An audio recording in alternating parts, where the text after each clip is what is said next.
जी अस्सलाम वालेकुम, जय भीम जय संविधान। मैं आपके सामने अमन रिजवी। अगर कोई है तो प्लीज़ आए मुझे ज्वाइन करें। हेलो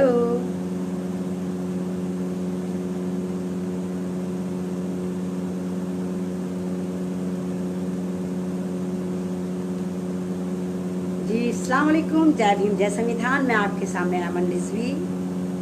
ये खामोश मिजाजी हमें जीने नहीं देगी, ये खामोश मिजाजी हमें जीने नहीं देगी। इस दौर में जीना है तो कोहराम मचा दो। आज मैं बहुत खुश हूँ और आज ही बहुत खुश नहीं हूँ। मैं ज़रा 2-3 दिन से बड़ी खुश चल रही हूँ क्योंकि मरकज़ जमात पर जो फैसले आए हैं एक के बाद एक। पहले मद्रास हाई कोर्ट का फैसला हमारे पक्ष में, फिर बॉम्बे हाई कोर्ट का फैसला हमारे पक्ष में, और फिर आज दिल्ली हाई कोर्ट का फैसला वो भी हमारे हक में। तो एक के बाद एक 3 गुड न्यूज़ हमें एक ही मुकदमे पर मिली कि जो निज़ामुद्दीन को टैग करा गया वो जमाती जो थे वो कोरोना के जिम्मेदार नहीं थे। और क्या सन्नाटेदार थप्पड़ लगे हैं भैया। आरएसएस के तो भैया पता नहीं कहाँ से लाल नीले पीले हुए होंगे। आप तो इमेजिन नहीं कर सकते बेचारे कहाँ पे मरहम लगाएं, कहाँ पर खुजाएं, कहाँ पर सहलाएं। इन्हें खुद नहीं पता होगा जाफरानी गुंडों को कि हम करें क्या इन पर लपाड़े लगी हैं। और मैं पहले ही कह रही थी कि भिरंड के छत्ते हैं, छेड़ोगे तो काटेंगे। हम सच्चे हैं, हम तुम्हारी तरह आतंकवादी नहीं हैं। हम तुम्हारी तरह अपने ब्रांच में नहीं चला तीर त्रिशूल तलवार चला रहे हैं। आरएसएस के हेड ऑफिस में जो तुम ड्रामे करते हो, हमारे यहाँ ऐसा कुछ नहीं होता कि मुसलमानों को मारने के 1001 तरीके बताते हो, दलितों को बर्बाद करने के, उन्हें गुलाम बनाने के, उन्हें बेइज्जत करने के, उन्हें मीला ढोला करवाने के लिए, उनकी बेटियों को उठाने के तुम 1001 तरीके जो बताते हो अपने आरएसएस के ब्रांचेस में। तो मरकजी निज़ामुद्दीन वैसा नहीं है, माफ करिए। और ये वाली बात आप पर सन्नाटेदार तमाचा पड़ा जब बॉम्बे हाई कोर्ट ने कहा कि मरकजी निज़ामुद्दीन को बलि का बकरा बनाकर यूज किया गया है। और यूज किसने करा? सेंटर गवर्नमेंट ने, दिल्ली गवर्नमेंट ने, और इनका जो दलाल मीडिया है, इनका जो तवायफ मीडिया है, जो इनके सामने नाच बसंती नाच बोलते हैं ये, और ये नाचना शुरू कर देते हैं और अपने घूंघरू करते हैं। इन्होंने सारे जितने भी तवायफ मीडिया है, इन्होंने सारे घुंघरू जो हैं वो निज़ामुद्दीन पर जाकर तोड़े, क्योंकि ये तो फैक्ट से बात ही नहीं करते हैं। तो गाय गोबर वाले हैं, ये तो खुद आतंकवादी हैं। तो वही वाली बात है, जब कोई नाक वाला होता है तो ये नकटे नाक वालों पे हंसते हैं। तो ये क्योंकि खुद आतंकवादी हैं आरएसएस वाले, इसलिए मुसलमानों का मजाक उड़ा रहे थे, उन्हें आतंकवादी बना रहे थे। और इसके बाद इन्होंने क्या करा? हजारों मुसलमानों को इन्होंने टॉर्चर करा, कितने मुसलमानों को जमाती बता के मॉब लिंचिंग करी। अज्जू हिंदुस्तानी एक भगवा आतंकवादी, उसने तो इतने हौसले थे उसने तो 11,000 का इनाम रख दिया कि जो भी मरकज़ निज़ामुद्दीन के एक जमाती को मारेगा या हिंदुस्तान में किसी भी जमाती को मारेगा, मैं 11,000 इनाम दूंगा। और अल्लाह ने क्या करा? उसको भी, उसकी बहन को भी, उसकी अम्मा को भी जहन्नुम रसीद कर दिया कि वो जहन्नुम में है। तो मरकज़ी निज़ामुद्दीन, अरे हम खुद मुसलमान हैं और मैं अमन रिजवी मरकज़ी निज़ामुद्दीन की पैर की धूल के बराबर भी नहीं हूँ, उनकी तालीम के बराबर भी नहीं हूँ। जो वो तालीम देते हैं, वो जो सादगी पसंद है, जो वो आप सबको अवेयर करते हैं, मुसलमानों को अवेयर करते हैं, फजूल खर्ची से रोकते हैं, शादी को सिंपलिसिटी का कॉन्सेप्ट लेकर आते हैं, तो हम उनकी पैर की धूल के बराबर भी नहीं हैं। और मैं ये नहीं कह रही कि मैं अमन रिजवी नमाजी नहीं हूँ, अल्हम्दुलिल्लाह मैं नमाजी हूँ, रोजेदार भी हूँ, सब कुछ हूँ, लेकिन इतनी वाली नेक मैं भी नहीं होंगी कि अपने घर से दूर, अपनी ज़िंदगी से दूर, अपनी खुशियों से दूर 40 दिन का, 4 महीने का, 9 महीने का, 7 महीने का हम जाएं, ड्यूटी पे जाएं और सिर्फ सिंपलिसिटी बांटें। अरे उनके पास तो जाहिलो जाफरानी गुंडो मोबाइल तक नहीं होते, मल्टीमीडिया मोबाइल, पैडेड मोबाइल भी नहीं होते। वो नाम है मरकज़ निज़ामुद्दीन का। वो अपने पे ज़िंदगी हराम करते हैं, अपने पे ज़िंदगी तंग करते हैं, खुद खाना बनाते हैं, खुद कपड़े धोते हैं। जो बंदा सारा काम खुद कर रहा है, फिर गश्त पे निकल जाता है, दरवाजे बजा बजा कर वो लोगों को नमाज की दावत देता है, वो आतंकवादी कैसे हो सकते हैं भाई? कैसे हो सकते हैं? और आपने कहा भाई नहीं वो आतंकवादी हैं। और दिल्ली का केजरीवाल जो बात बात पे कहता था पुलिस मेरे हाथ में नहीं है, पुलिस मेरे हाथ में नहीं है, और जैसे ही वो तीसरी बार सीएम बनकर आता है और प्री प्लान निजामुद्दीन को टैग करता है, वहां पर जबरदस्ती कोरोना को पकड़ के लेके जाते हैं और कहते हैं चल इस्लाम कबूल कर, और उसके बाद कहते हैं भाई पूरे भारत में जो कोरोना आया वो मरकजी निजामुद्दीन से आया। हमारा केजरीवाल सबसे पहले एफआईआर करने को कहता है कि एफआईआर करो मरकज पर। बाकायदा आंकड़े दिए गए भाइयों, आपको भी याद होगा, बाकायदा आंकड़े दिए गए, पूरे के पूरे आंकड़े दिए गए कि भाई कोरोना से इतने मरे और मरकजी निजामुद्दीन के इतने लोग थे। कौन थे मरकजी निजामुद्दीन के लोग जिनको आप घुसपैठ कर रहे थे, उन्हें घरों में से जाके पकड़ रहे थे? और कमाल की बात यही नहीं है, अरे इन्होंने उन लोगों तक को पकड़ पकड़ के जेल में डाला जो जिंदगी में कभी जमात में गए भी थे, और जमात में छोड़ो जिनकी दाढ़ी भी थी उनको भी पकड़ लिया कि तू जमाती है। लोनी से 300 लोगों को उठाया गया, बुलंदशहर से 250-300 लड़के उठे, मुस्तफाबाद से 300-400 लड़के उठे, जाफराबाद से 250-300 लड़के उठे, तुर्कमान गेट पुरानी दिल्ली से 200-250 लड़के उठे, और सबको इन्होंने ये कह के उठाया कि तुम मरकजी निजामुद्दीन से हो, क्योंकि वो कभी ना कभी जमात में गए थे। तो केजरीवाल साहब आप एक बार फिर फेल हो गए, आपकी फिर गूगली हो गई, आपको भी सन्नाटेदार तमाचा लगा। तो अब सवाल बनता है और आप भी पूछें, क्या केजरीवाल पर एफआईआर होगी? क्या उन चैनलों पे एफआईआर होगी जो मरकजी निजामुद्दीन को टैग कर रहे थे, उन्हें आतंकवादी बता रहे थे, उन्हें जिहादी बम बता रहे थे? क्या उन 4 बड़े चैनलों पे और ये जो 16 बड़े एंकर हैं इन पे कार्रवाई होगी? एक नहीं, 2 नहीं, 3 हाई कोर्ट ने बोला भाई भक्तों तुम भी आई जाओ और बोलो ये जो हमारा कॉन्स्टिट्यूशन सारा बिका हुआ है, देशद्रोही हैं, ये आतंकवादी हैं, बोलो सुप्रीम कोर्ट को भी बोलो। तुम्हें तो वैसे भी भौंकने की आदत है, तुम अपना दिमाग का ढक्कन खोलते हो और गोबर वायरस की तरह फैल जाते हो। बोलो भाई कि सुप्रीम कोर्ट जो है पाकिस्तान से मिला हुआ है, जिहादी है। बोलो कि पाकिस्तान के दबाव में आके सुप्रीम कोर्ट ने फैसला दे दिया, नहीं तो मरकज वाले तो सच में बम थे। बोलो, बना दो उनको भी आतंकवादी। बोल दो कि हमारा सुप्रीम कोर्ट देशद्रोही है, सारे कानून जो उसने जो फैसले दिए सब गलत दिए हैं। तो कभी की दिन बड़ी, कभी की रात बड़ी। और मैं शुरू से कहती चली आ रही हूँ कि मरकजी निजामुद्दीन को तुमने टैग करा है, तुम्हारी खैर नहीं है, अब तुम्हारी खैर नहीं है। तुम यहाँ भी जलील हो गए और ऊपर जाके तो तुम जहन्नुम में जाओगे ही जाओगे। तुम किसी शरीफ इंसान पर उंगली उठा रहे हो, तुम किसी शरीफ इंसान को टैग कर रहे हो, वो इंसान जिनको दुनिया से कोई मतलब ही नहीं है। आतंकवाद तो बहुत दूर की बात है, उन्हें तो दुनिया से कोई मतलब नहीं होता। उन्हें तो बस ये है कि 5 वक्त नमाज पढ़ ली, लोगों को नमाज के लिए कह दिया, लोगों को समझाया कि सादगी क्या चीज़ होती है, सादगी से शादी करिए, कम खाना खाइए, खाने में भी सादगी पसंद बनिए, अपने यहाँ जो फजूल खर्ची करते हैं उनको कम करिए, फिल्मों से दूर रहिए। वो ये तालीम देते हैं मरकजी निजामुद्दीन वाले। और कमाल की बात है, जब ये मरकजी निजामुद्दीन बैठा था, जब चल रहा था, और जब इन्होंने कहा था यहाँ आतंकवादी हैं, ये हैं, छुपे हुए थे, फलाना थे, धमाका थे, उस वक्त मौलाना साद ने जब लॉकडाउन करा था, लॉकडाउन का ड्रामा चला था, तो खुद बोला था कि हम सबको भेज चुके हैं, सिर्फ 1800 बचे हैं, हमारे पास गाड़ियां हैं, ये नंबर हैं, अगर आप हमें पास देते तो हम इन्हें अपने आप पहुंचा देंगे घर। तो केजरीवाल ने क्या कहा था, नहीं, हमारे मोदी जी ने बोला है जो जाए वो वहीं रुक जाए।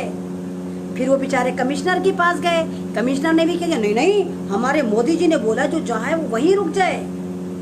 और उस वक्त दिल्ली में हर एमए को टैमे को पास दिया जा रहा था, नहीं पास दिया गया तो मरकजी निजामुद्दीन वालों को नहीं दिया गया। क्यों? क्योंकि ये पूरा का पूरा प्री प्लान था, ये मुसलमानों को टैग करना था, उन्हें टारगेट करना था। क्योंकि दिल्ली दंगों के बाद भी इनकी खून की जो होली है, इनकी जो खून की जो प्यास है, इन नरभक्षियों की प्यास पूरी नहीं हुई थी इनके। और इनको लगा अरे हमने दिल्ली में 10-12 हज़ार मुसलमान मार दिए, और फिर हमने कितना ड्रामा करा, हमने उन मुसलमानों को ही कहा कि तुम ही मास्टरमाइंड हो, और कोई नहीं बोला, न दुनिया का कोई मुल्क उनके लिए खड़ा हुआ, नहीं बेचारे मुसलमान भारत में खुद बेचारे दलितों से भी बदतर ये क्या खड़े होंगे। हमने उनकी प्रॉपर्टी लूटी, उनके बेटों को मारा, एक घर से 5 जनाजे हमने निकाल दिए, उनके मकानों को जला दिया, उनके घरों को लूट लिया, और उसके बावजूद हमने गेम चला कि भाई मुसलमानों ने ही दंगे प्लान करे थे, तो अब हम पूरे भारत में दंगे प्लान करते हैं। तो उसके लिए इन्होंने मरकज़ निज़ामुद्दीन को इजी टारगेट करा। क्या मरकज़ निज़ामुद्दीन को टारगेट कर देते हैं और फिर पूरे भारत में, पहले तो हमने दिल्ली दंगों पे मारा था, अब हम इनको कोरोना बम बता के मारते हैं कि भाई ये जो कोरोना है ये सारा मरकज़ ही लेकर आया। तो आप पागल समझते हैं क्या? यहाँ की जुडिशरी को, यहाँ के लोगों को, यहाँ के अवाम को, यहाँ के सबको पागल समझते हैं। जब नमस्ते ट्रम्प खेल रहे थे हमारे नरेंद्र मोदी साहब, तो हमारे जो ट्रम्प साहब हैं वो कहाँ से आए थे? कब्र में से निकले थे क्या भारत में से? वो प्लेन से नहीं आए थे, वो कहाँ से आए थे? तो फिर मरकज़ी निज़ामुद्दीन से कैसे आया वो वायरस? कैसे आया?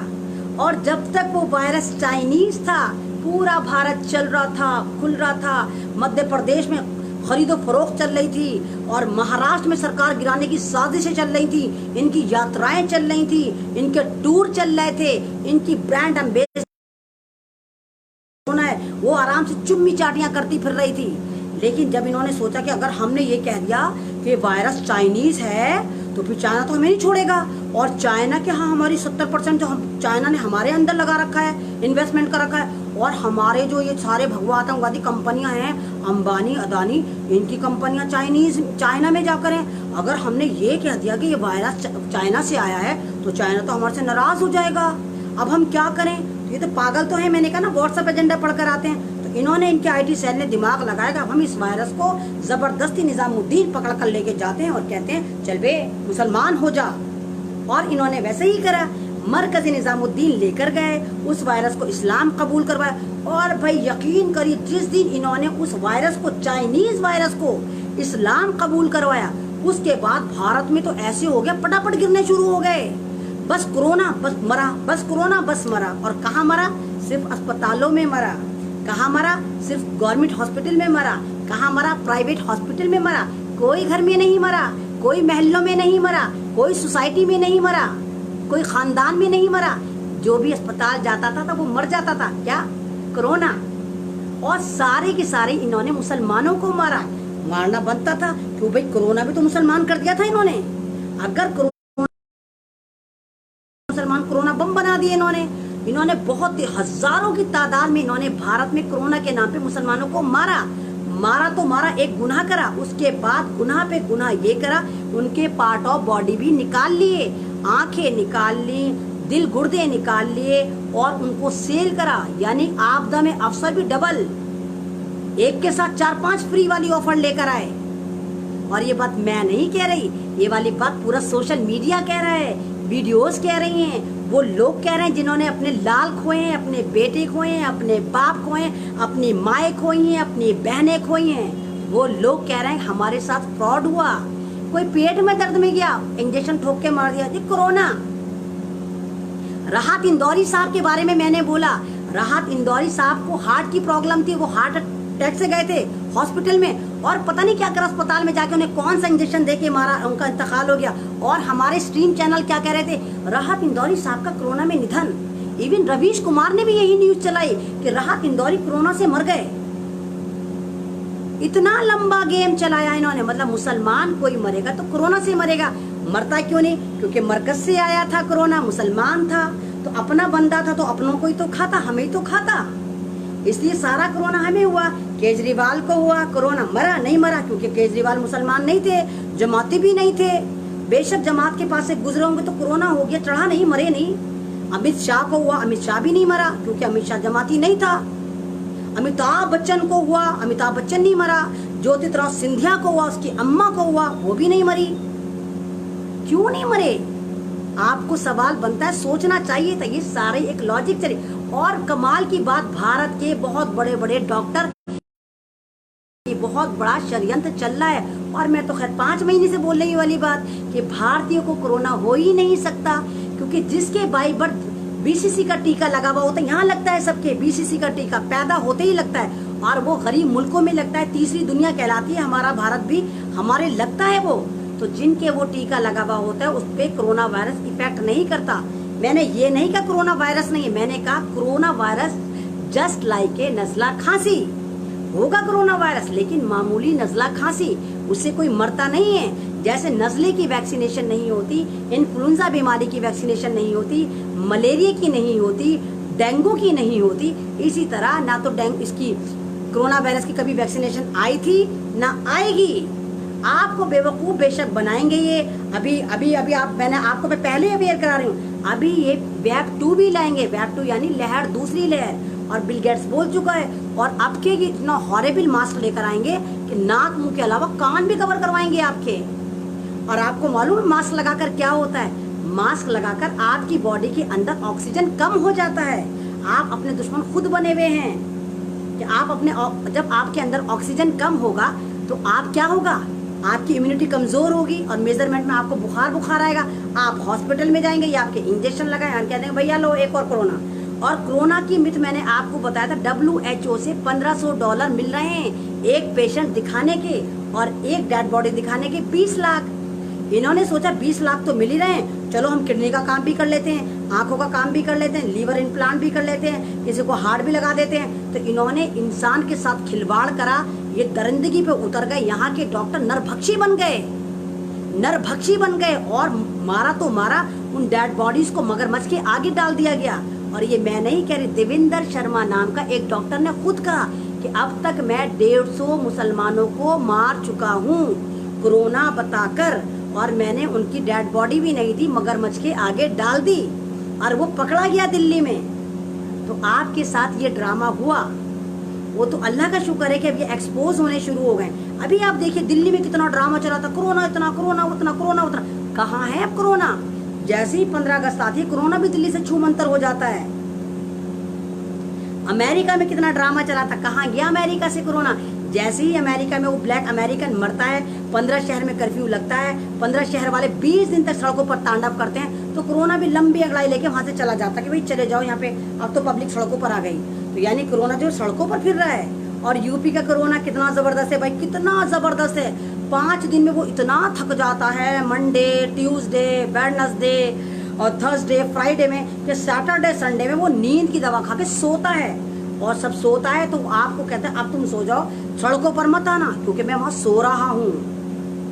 तो सैटरडे संडे में भाई देखो यूपी में आता है। तो इन्होंने कोरोना के नाम पर मजाक बना रखा है, पूरा इंटरनेशनल इशू बना रखा है। हमारे पे दुनिया हंस रही है।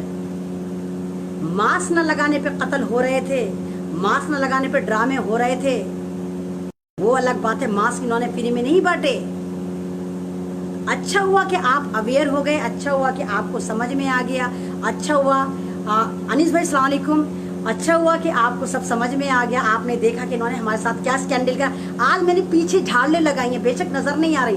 आज मैंने सेलिब्रेशन करा है, जमात इस्लामी की तरफ से मैंने सेलिब्रेशन करा। और मैं आप सबसे कहती हूँ सेलिब्रेशन बनता है जो आपको भी करना चाहिए, क्योंकि ये हमारी जीत हुई है, ये हमारी जीत हुई है और इनकी दलालों की हार हुई है। अब मैं तो परेशान हूँ, ये जाफरानी गुंडे अल्लाह क्या करेंगे, कौन सा मरहम लगाएंगे, कहाँ लगाएंगे। अब इन पे एक के बाद एक पूरा का पूरा हैट ट्रिक में इन पे चमाटे पड़े हुए हैं। फजान साहब अस्सलाम वालेकुम। तो बड़ी खुशी की बात है कि आज मैं पहली बार शायद आपके सामने इतना हंस रही होंगी। आज मेरे पास कोई टॉपिक भी नहीं था बोलने के लिए, लेकिन सबसे बड़ा टॉपिक था मरकज़ी निज़ामुद्दीन।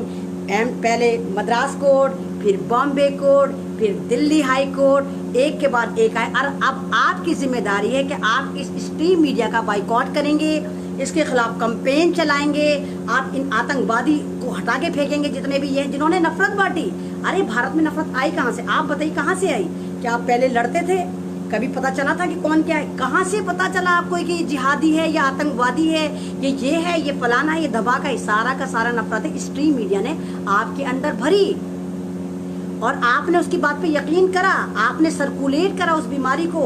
इसी मीडिया ने, स्ट्रीम मीडिया ने आपको हिंदू मुस्लिम सिख ईसाई करवा के लड़वाया, पूरे भारत को बांट दिया धर्मों के आधार पर, और यहीं से इनकी कामयाबी शुरू हुई। मैंने आपसे पहले भी कहा था, मैं जब से इस तहरीक में लगी हुई हूँ, जब से एनआरसी आया था, मैंने तभी कहा था एनआरसी नहीं लागू होगी। कोई जेल इतनी बड़ी नहीं जहाँ पर ये 137 करोड़ लोगों को घुसा दें, या इतनी गोलियां नहीं है भारतीय सरकार के पास कि वो 137 करोड़ लोगों को मार दें। और मेरी बात सही हुई। ये सिर्फ मुद्दा भटकाने के लिए, आपको बेवकूफ़ बनाने के लिए आपको इसमें उलझाया गया, और आपको इसके अंदर उलझाकर सारा बेच दिया भारत। रेलवे बेच दी, मेट्रो बेच दी, एयरपोर्ट बेच दिए, पेट्रोलियम बेच दिया, एजुकेशन बेच दी, सब बेच दिया। और आप एनआरसी में लगे रहे। उसके बाद इन्होंने देखा एनआरसी भी हम लागू नहीं कर पा रहे और ये पब्लिक जाग गई, तो ये जल्दी से कोरोना लेकर आ गए। अब कोरोना भी कब तक लेकर आए, कोरोना का टेरर भी कब तक लेकर आए। तो भाई इस वक्त आप जीत के करीब है और हम जीत चुके। मैं ये नहीं कहती कि पूरे भारत में नफरतें फैली, बहुत सारे मुसलमान भाइयों के साथ आज भी हिंदू समाज खड़ा हुआ है, आज भी दलित समाज खड़ा हुआ है, आज भी ईसाई समाज खड़ा हुआ है, आज भी आदिवासी समाज खड़ा हुआ है और सरदार समाज खड़ा हुआ है। सारे के सारे जाफरानी गुंडे नहीं है। अरे ये तो मुट्ठी भर है, मुट्ठी भर। हम इन्हें धूल चटा देंगे। एक बार एक तो होकर देखिए। मैं ऐमन रिजवी लगातार आपकी आवाज बनी हुई हूँ और आपसे कहती हूँ कि मर जाऊंगी आपकी आवाज बनी रहूंगी, लेकिन इंशाल्लाह लड़ूंगी और जीतूंगी। मैं कुर्बानी देने के लिए तैयार हूँ। मैं आपकी आवाज बनती हूँ और बनूंगी। मैं कोई चंदाखोर नहीं हूँ। मैं कोई आपसे वादे नहीं कर रही, आपको एटीएम पेटीएम नहीं दे रही कि ये मेरा एटीएम है मुझे पैसे डालिए। मैं आपसे कोई डिमांड नहीं करी। हाँ, मैं इतनी डिमांड जरूर करती हूँ कि मैं आपकी आवाज हूँ, आपकी बहन हूँ। जो मुझसे बड़े हैं मैं उनकी बेटी हूँ। मुझे मजबूत कीजिए। मुझे कोई नेता बनने का शौक नहीं है, मुझे आवाज बनने का शौक है। और इंशाल्लाह हम सब एक होंगे, लड़ेंगे और जीतेंगे। इन्हें मजा छकाएंगे कि ये भारत हमारा है, ये भीमराव अंबेडकर का भारत है। यहाँ का संविधान हमारे लिए फख्र की बात है कि एक दलित समाज के बंदे ने दिया था जो भीमराव अंबेडकर थे। और उन्हीं को मैं कहती हूँ जय भीम जय संविधान। यानी भीमराव अंबेडकर जिंदाबाद, यहाँ का संविधान जिंदाबाद। और ये संविधान हमें किसने दिया था? ये हमें भीमराव अंबेडकर साहब ने दिया था। वो हमारे आइडियल हैं, वो तमाम भारतीयों के आइडियल हैं जिन्होंने भारत में आपको रहने की आज़ादी, मजहब की आज़ादी, खाने पीने की आज़ादी, तीज त्योहार की आज़ादी, सब तरह की आज़ादी दी। तो कहाँ से मिली? हमें हमारे कॉन्स्टिट्यूशन से मिली। तो इसीलिए मैं कहती हूँ जय भीम जय संविधान। वो दलितों का सलाम नहीं है, वो मेरे भारत का सलाम है, वो हमारे संविधान का सलाम है। तो आपकी जीत हमारी जीत, बहुत बड़ी जीत। और हम इस वक्त लाइन पे लग गए हैं। अभी तो हाई कोर्ट से हमारे हक में फैसले आए हैं, अभी इंशाल्लाह सुप्रीम कोर्ट से तो हमारे हक में भी आएंगे फैसले। बस आपको एकजुट होना है, आपको यूनाइटेड होना है, आपको मेरे मिशन में इसी तरह मेरे साथ जुड़ना है, मेरे साथ आवाज़ निकालनी है। बेशक मुझे मालूम है कि आप लोग शायद बहुत सारे लोग मुझे पसंद नहीं करते, हाय मुल्ली है, मुसलमान है, ये है, कुछ भी हूँ, लेकिन भारतीय हूँ। मैं पहले भारतीय हूँ, बाद में मैं मुसलमान, मुल्ली, जो भी आप मुझे समझे वो हूँ। आपकी आवाज़ हूँ। आप बताइए कौन सी ऐसी बात है, कौन सी ऐसी जगह है जहाँ पे मैंने हिपोक्रेसी दिखाई हो, मुनाफकत दिखाई हो? कौन सा ऐसा इशू है जहाँ पे मैं नहीं बोली हूँ या मैं सिर्फ मुसलमानों के लिए बोली हूँ? इवन सबसे ज़्यादा टारगेट मैंने अपनी कौम को करा, अपने लोगों को करा। मैंने बताया कि आज हम बर्बाद हैं क्योंकि मुसलमान एक नहीं है। मुसलमान सबसे पहले मुसलमान की काट कर रहा है। अगर हम चाहते, हमारे अभी भी बहुत सारे मुसलमान ऐसे हैं जो इतने वेल टू डू हैं कि अपना चैनल बना सकते थे, अपना न्यूज़पेपर बना सकते थे, अपना मैगजीन बना सकते थे, लेकिन नहीं बनाया। क्यों नहीं बनाया? और फिर शिकवा करते हैं, अरे ये स्ट्रीम मीडिया हमारी दिखाता ही नहीं है, ये मुसलमानों की दिखाता ही नहीं है। तो आपने अपना क्यों नहीं बनाया? और नहीं बनाया तो नहीं बनाया, अब तो बना लो, अब तो सुधर जाओ, अब तो सुधर जाओ, अब तो बना लो अपना एक स्ट्रीम चैनल, अपना एक अच्छा न्यूज़पेपर, अपनी एक मैगजीन। अरे दलितों से सीखो, कितना जुल्म का शिकार होते हैं, कितना इनको टॉर्चर करा जाता है, शूद्र बनाकर, ये बनाकर, गुलाम बनाकर, ये बनाकर। अभी एक वीडियो वायरल हो रही है कि एक ब्राह्मणी के पड़ोस में दलित ने मकान ले लिया, गालियां दे रही है कि इसकी हिम्मत कैसी हुई कि मेरे पड़ोस में आ गई। ये यूपी का एक वाकया है। तो ये तो इतने जुल्म का शिकार है, उसके बावजूद 90% जो यूट्यूब चैनल है वो दलित समाज का है, हमारा नहीं है, मुसलमानों का, दलित समाज का है।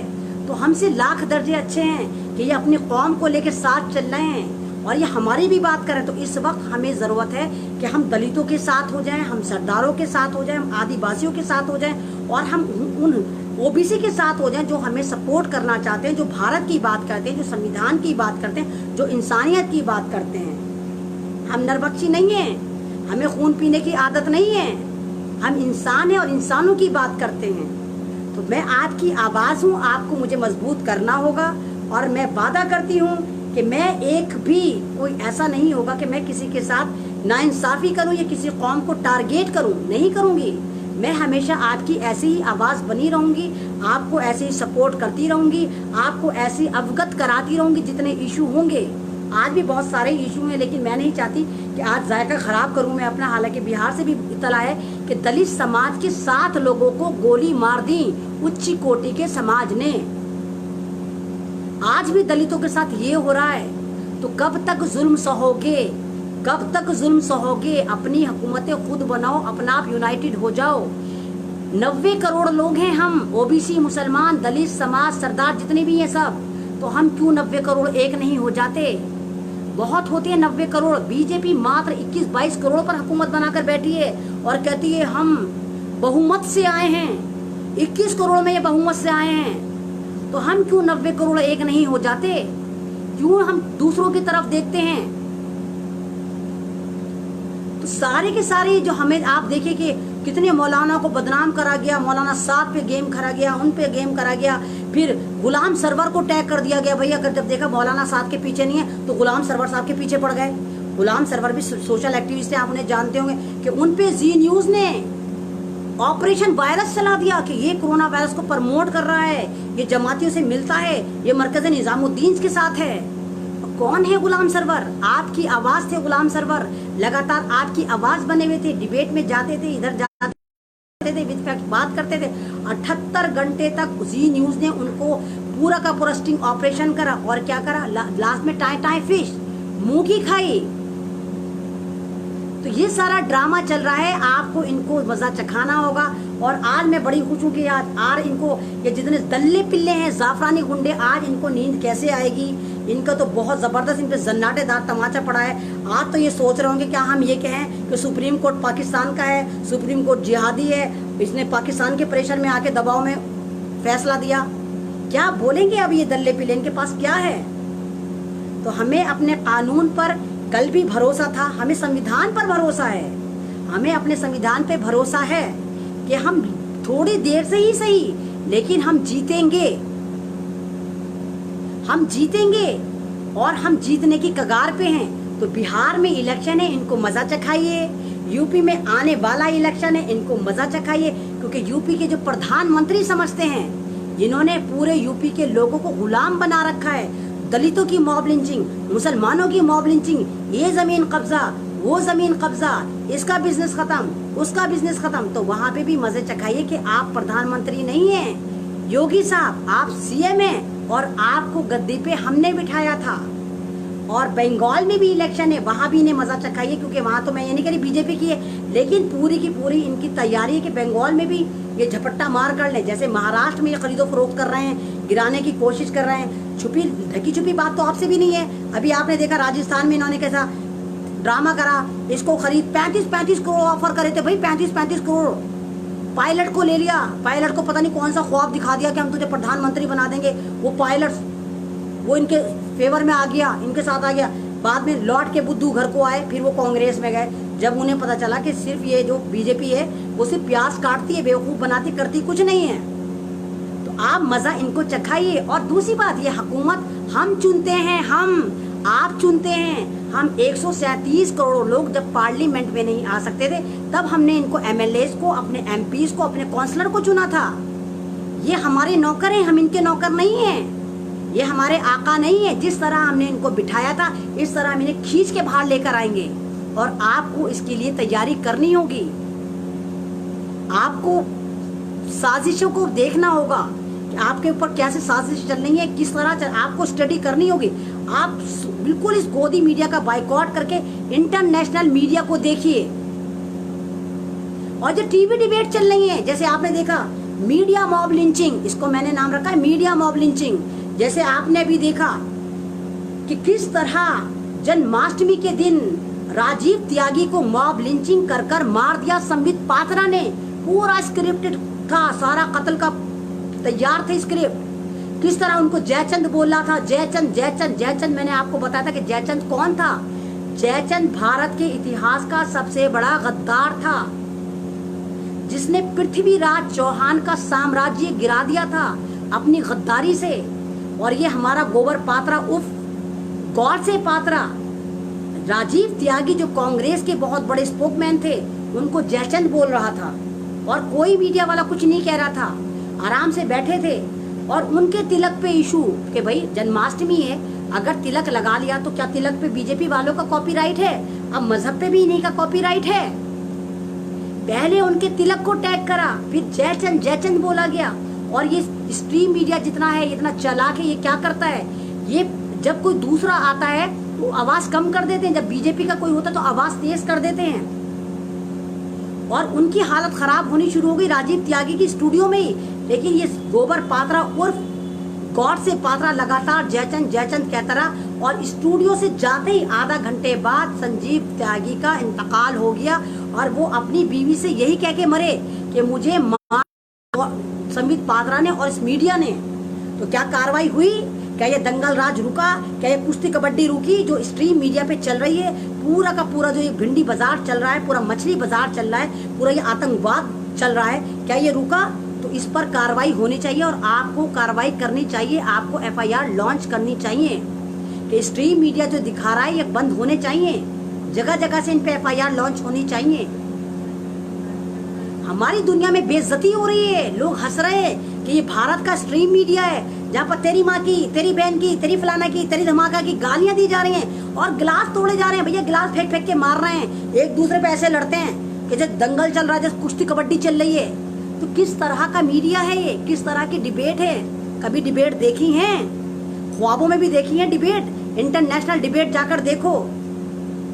अभी मैं एक इंटरनेशनल न्यूज सुन रही थी जिसमें हमारा ट्रम्प जो है एक मीडिया कर्मी के आगे हौलाया बोलाया बैठा हुआ है और वो डेटा मांग रहा है। तो वो ऐसे दिखा रहा है ट्रम्प, हाँ ये तो कह रहा है ये मांगे मैंने तुमसे, ये मांगे। मतलब वो मीडिया कर्मी ट्रम्प पे चढ़ा हुआ है पूरा। इसको कहते हैं मीडिया, इसको कहते हैं आजादी।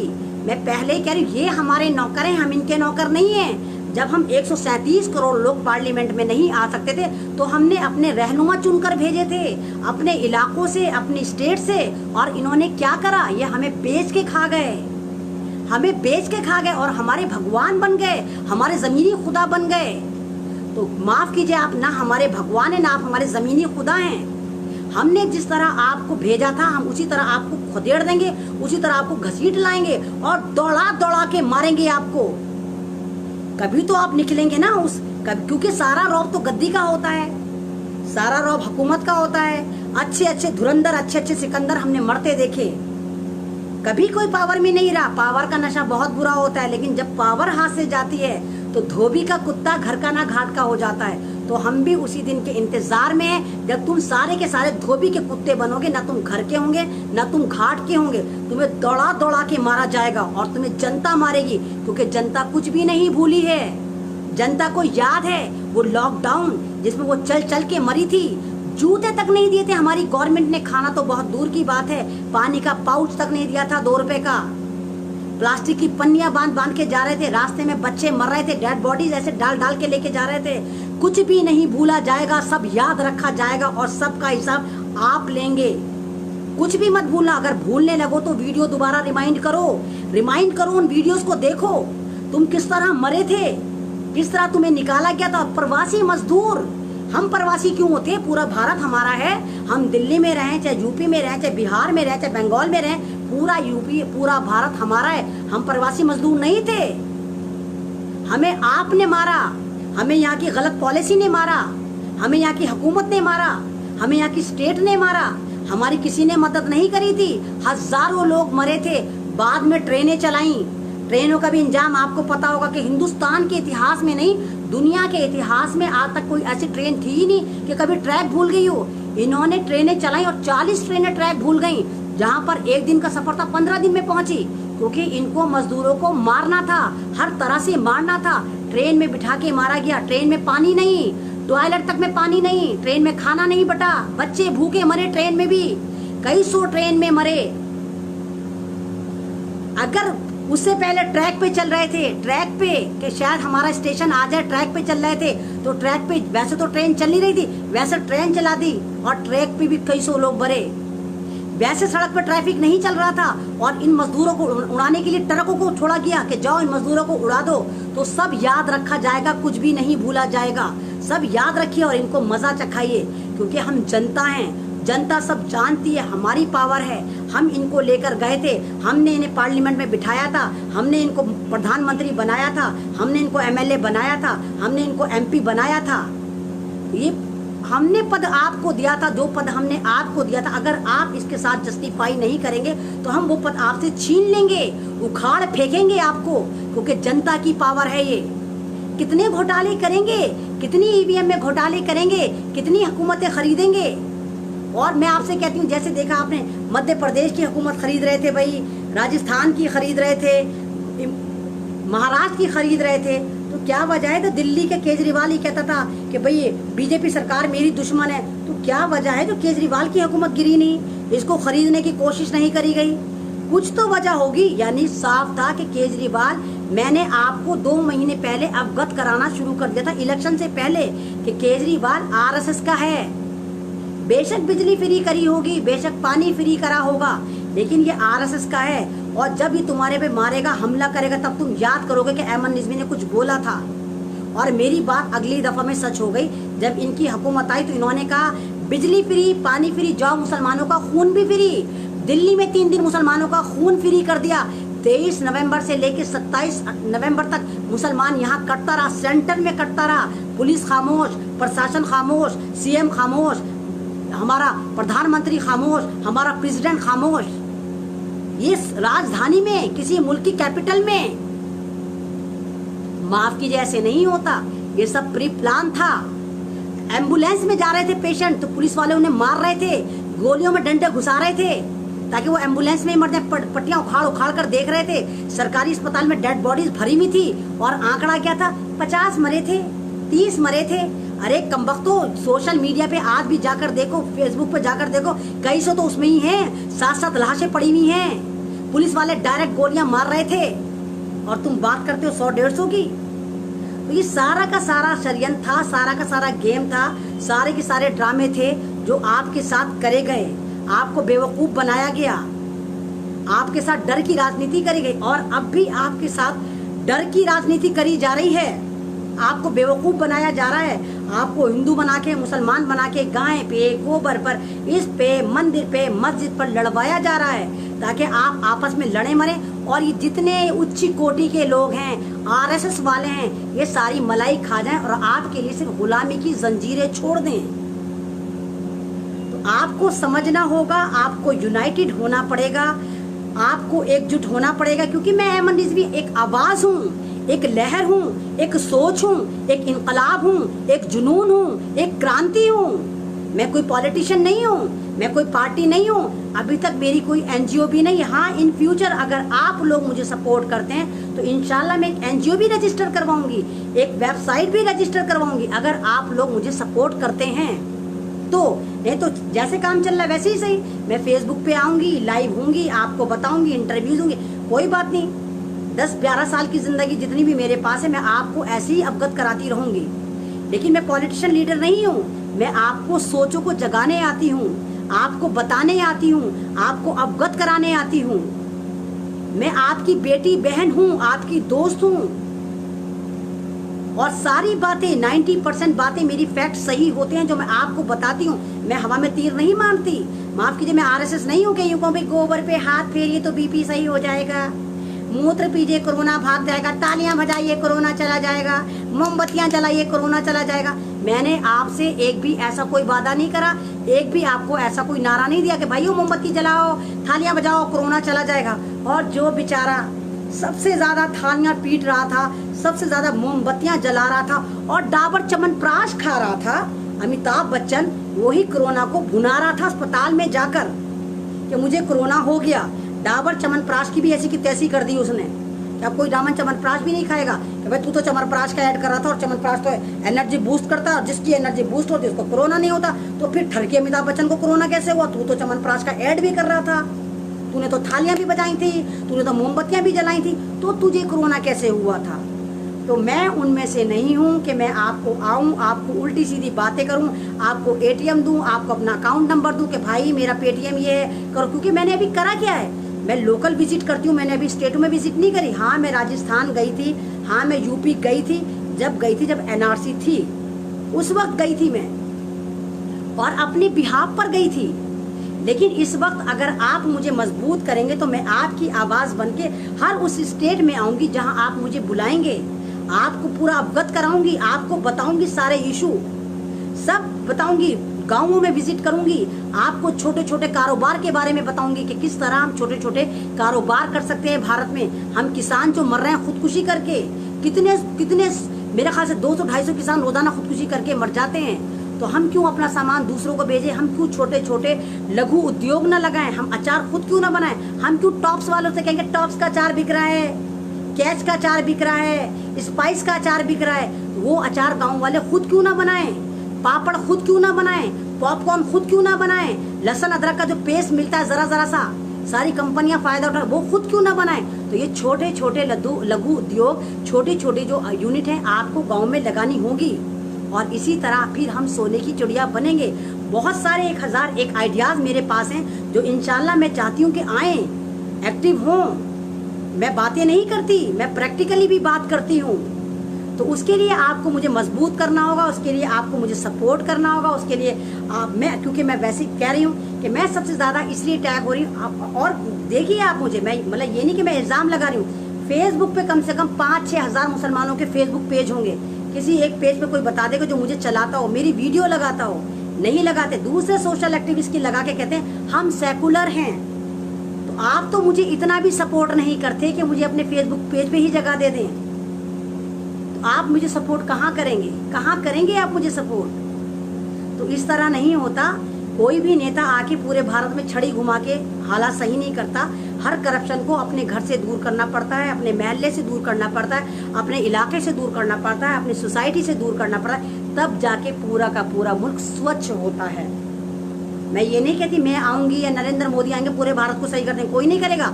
सही करने के लिए आप सबकी सपोर्ट की जरूरत है। आप सबको सही होना पड़ेगा, आप सबको यूनाइटेड होना पड़ेगा, आप सबको इस तहरीक में साथ देना पड़ेगा और वादा करना पड़ेगा ये संविधान हमारा है, भीमराव अंबेडकर का है। यहाँ महात्मा गांधी आए थे, कितनी यात्राएं करी थी महात्मा गांधी ने, कितने अशफाकुल्ला यहाँ पर फांसी पे चढ़े थे, कितने लाख भगत सिंह चढ़े थे। क्या आप उनकी कुर्बानी ऐसे ही जाने देंगे? क्या आप इन चड्डीधारियों से डर जाएंगे? आप इन जाफरानी गुंडों से डर जाएंगे? ये आपको गालियां देंगे, लॉ यहाँ पे मार देगा ऐसे करके। ये इनकी चाल है आपको तोड़ने की, आपको बर्बाद करने की, आपकी आवाज को दबाने की। और अगर आप डर गए तो यकीन करिए आप मर गए।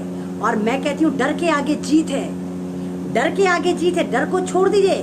मैंने 10 महीने पहले डर को छोड़ दिया था और आज मुझे कोई कहता है मैं शेरनी हूँ, कोई कहता है आयरन लेडी हूँ, कोई कहता है जेम्स बॉन्ड हूँ, कोई कहता है झांसी की रानी हूँ। मैं कुछ नहीं हूँ, मैं जस्ट एमन रिजवी हूँ। मैं आपकी आवाज़ हूँ, आपकी बहन हूँ। आप घर में तैयार करिए, 1000 एमन रिजवी तैयार आप करिए।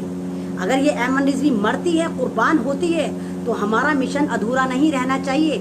1000 एमन रिजवी और तैयार होनी चाहिए जो इसी तरह हर जुल्म के खिलाफ बोलती रहें, इसी तरह गवर्नमेंट की पॉलिसियों को नकारती रहें, उनको ललकारती रहें। हम बीजेपी के खिलाफ नहीं हैं, हम बीजेपी की नीतियों के खिलाफ हैं।